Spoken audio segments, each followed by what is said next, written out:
Welcome to The Explainer. Today, we're unpacking a seriously grounded, just deeply fascinating underdog story from the source material known as Eternally Regressing Night. If you're a fan of narratives driven entirely by sheer, unyielding willpower, you are in the exact right place. We're looking at the life of Enkrid. He's a 30-year-old mercenary who has absolutely zero natural talent. He doesn't have the typical protagonist physique, he isn't secretly harboring a dormant magical core, and he's definitely not young enough to be considered a prodigy in training. In a landscape absolutely packed with magical geniuses, Encrid is, well, entirely unremarkable. He just goes through the mundane motions of a lower-class fighter, armed with nothing but this foolish, kind of childish dream of becoming a true knight. Let's explore what it actually costs to chase an impossible dream when the world gives you absolutely nothing to start with. So what happens when you're reborn into a time loop without a single advantage? We're skipping the usual preamble today because to really understand Encrid's journey, we have to plunge straight into the harsh reality of his existence. Now, normally in these types of stories, a time loop is a gift, right? It's your chance to outsmart your enemies with future knowledge or suddenly awakened powers. But what if you get literally none of that?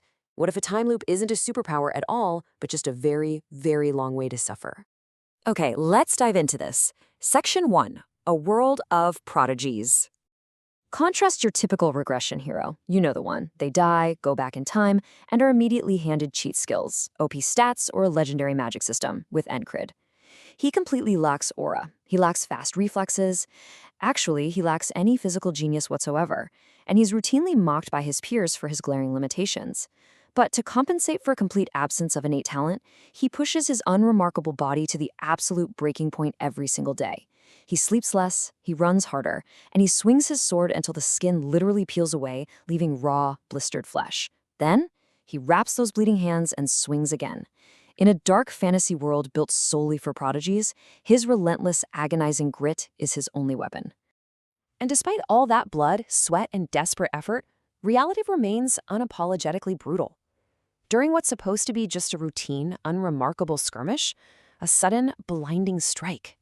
The steel is just way too fast for his ordinary reflexes. The blade pierces the neck. There's no grand final stand, no heroic speech to his comrades, no dramatic swelling of music. Just a sudden, violent end. Death. The void takes him instantly. All that agonizing struggle, all those calloused, bleeding hands, seemingly for absolutely nothing. But then, a jolt of sheer panic. Encrid gasps for air, his hands frantically flying to his throat, expecting to feel the warm rush of his own blood. Instead, he feels unblemished skin.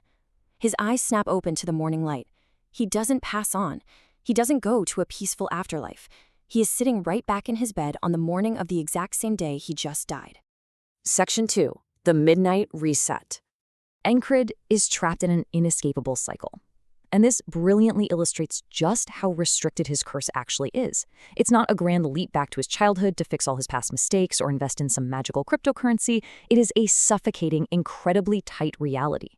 The regression triggers upon his death or the exact moment the clock strikes midnight. It's an inescapable 24-hour window. There's no running away from it. If he somehow survives the skirmish, midnight simply executes him and sends him back anyway. If the blade finds his neck, he goes back. The tick of the clock is literally just as lethal as any monster. Section 3. Zero cheats, infinite deaths. The brutal truth of Encrid's condition is what makes his survival so harrowing. Because when the loop resets, his physical body resets exactly to the weak, untalented state it was in that morning. He gets absolutely no free stat boosts. He gets no glowing interface whispering the enemy's weaknesses into his ear. The only things he actually gets to keep are his muscle memory, the combat experience he earned, and, most horrifyingly, the severe trauma of dying.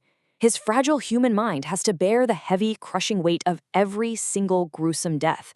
He remembers the cold steel biting into his flesh, the terror of his last breath, over and over again, while his body remains just as weak as the first time it happened. The mental fortitude required just to keep from losing his sanity is unimaginable. Section 4. The Anatomy of True Grit. Now, what's really interesting about this slide is how it breaks down that agonizing climb. To overcome just one single opponent, Enkrid is forced to die hundreds of times. By the 10th loop, he's just beginning to calm his panic enough to even analyze the enemy's sword swings. By the 50th loop, he's adjusting his footing by literal millimeters to avoid a fatal strike, dying 50 times just to figure out where to place his left foot. And by the 100th loop, all that blood-soaked effort might only buy him one single additional second of survival. It is an excruciatingly slow, millimeter-by-millimeter climb toward victory against enemies who are simply born stronger and faster than him. He is artificially manufacturing what prodigies are just born with. Decades of grueling, terrifying combat experience are violently compressed into endless iterations of the exact same day. Imagine dying 100 times just so you can step 1 millimeter to the left. I mean, it puts stubbing your toe in the morning into some serious perspective, right? The sheer amount of repetitive effort, the endless physical pain, and the unyielding focus required to perfectly counter a single sword strike is staggering. It is a completely grounded, terrifyingly dark fantasy take on relentless effort. Let's move to and see how this builds, Section 5, an epic still growing. The scale of Enkrid's journey in the source material is absolutely massive. It's really important to understand just how much grit is cataloged here. While the Manhwa, the webtoon adaptation, is moving into its second season with over 100 chapters, the original web novel tells a much broader story. The original text is ongoing, dropping 5 chapters weekly, and currently sits at well over 900 chapters. Since the visual adaptation only covers roughly 1.5 to 2 novel chapters per episode, there is an incredibly long, grueling road of development still ahead. So the crucial point is, over 920 chapters. That is a staggering volume of text dedicated purely to Enkrid's ongoing struggle. It represents thousands upon thousands of loops, countless brutal deaths, and an unimaginable reservoir of willpower. It proves that his journey isn't a quick fix or a sudden power fantasy, but a massive, sustained epic of an ordinary guy fighting for every single inch of progress against a totally indifferent universe. When you look at how Enkrid leverages nothing but his own suffering and relentless persistence to survive a world designed to crush him, it really changes your perspective on talent. What could you achieve if you had Enkrid's unstoppable, bleeding hands grit? If you were willing to fail, reset, and try again, adjusting your footing by millimeters until you finally succeed, what boundaries could you push past? It's definitely something to think about. Until our next explainer, keep learning, keep pushing forward, and we'll see you next time.